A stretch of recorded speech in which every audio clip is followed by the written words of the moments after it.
લાભ લઈ શકે છે.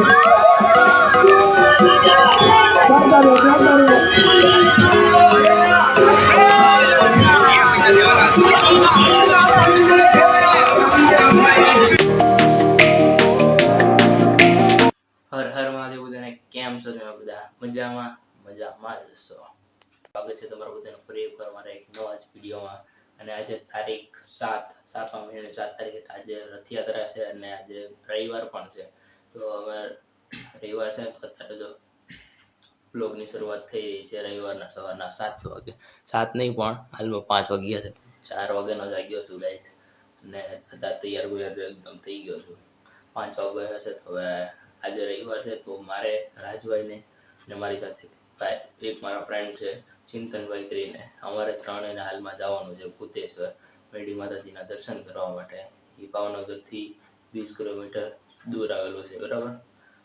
અમારે ત્રણેયને હાલમાં સાયકલ લઈને જવાનું છે. સાયકલ પણ મેં રેડી કરી નાખી છે અને બહાર મૂકી છે બરાબર. હવે રથયાત્રા છે તો ત્યાંથી જઈને આવતા 8 સાડા 8 જેવું થઈ જશે. 8:30 પછી સીધું આપણે રથયાત્રામાં જોડાઈ જવાનું છે. તો રથયાત્રાની તૈયારી પણ ખૂબ સારી એવી ચાલુ છે. કાલે હાથીને એવું બધું અહીંયા હતું અમારા સુભાષનગર એરિયામાં ભાવનગરમાં એ જગ્યાએ રથને એવું બધું ડેકોરેટ થાય છે. તો હાથીને એવું બધું અહીંયા હતું સાંજે હું જોવા નહોતો ગયો. આજે હું તમને બધું બતાવીશ બરાબર. તો આજે જોઈએ તમને બતાવું ભાવનગરની Rathyatra.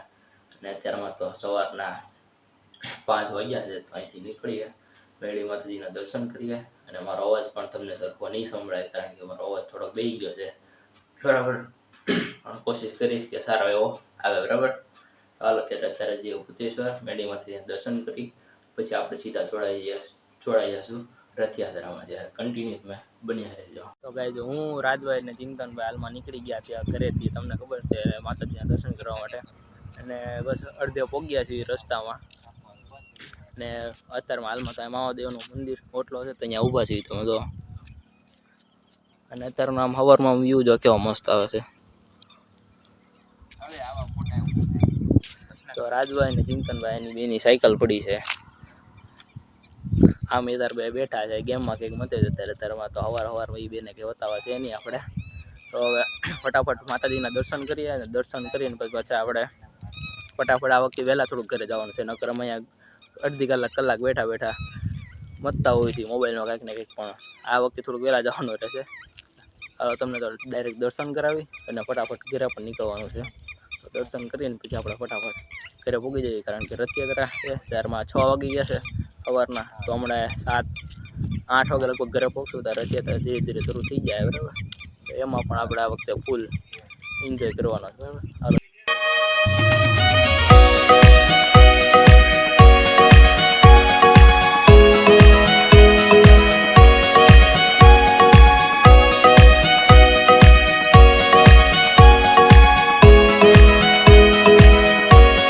A few moments later. Sorry પણ મેં વચ્ચે જે કે લેવાનું હતું મેં નહોતું લીધું કારણ કે મોબાઈલમાં ચાર્જિંગ સવારમાં એટલું બધું રાખ્યું નહોતું અને રાત્રે પણ મોડી રાત સુધી જાગતા હતા ને તો ફોનમાં ચાર્જિંગ કરવાનું પણ ભૂલી ગયો હતો. અને વળતી વખતે આવવાની જે મારે લેવાનું હતું એ બધું ભૂલી ગયો. ડાયરેક્ટ હું આવીને ઘરે આવ્યો ચાર્જિંગમાં મૂક્યો ફોન ચાર્જ આવીને પહેલાં કર્યો બરાબર. કારણ કે રથયાત્રામાં જવાનું હતું એટલા માટે. અત્યારે થોડું ઘણું ચાર્જિંગ તો થઈ ગયું છે એટલે રથયાત્રા આપણે થઈ જાય. તો અત્યારે ચાર્જિંગ બાર્જિંગ કરીને ઘરે આવીને થાકી બહુ ગયા હતા તો ફ્રેશ છે ને અત્યારે હાલમાં 10 વાગી ગયા છે. તો આપણા બધા ફ્રેન્ડના ફોન પણ ઘણા આવે છે કે જવું કે નથી જવું. તો હવે થોડીક વારમાં નીકળીએ આપણે રથયાત્રા જોવા માટે બરાબર. તો 5-10 મિનિટ રહીને થોડાક હજુ આમ પગને એવું તો દુખે છે તો પગનું એકદમ પૂરું થઈ જાય રિલેક્સ થઈ જાય પછી આપણે નીકળવી રથયાત્રા જોવા.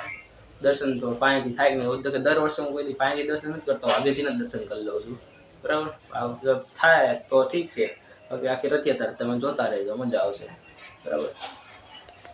રથ આવી ગયો છે તો ફટાફટ બાઈકથી હું જાઉં છું ઉપર. આઈડિયલનો રથ બતાવો હાલો ત્યારે.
2 hours later.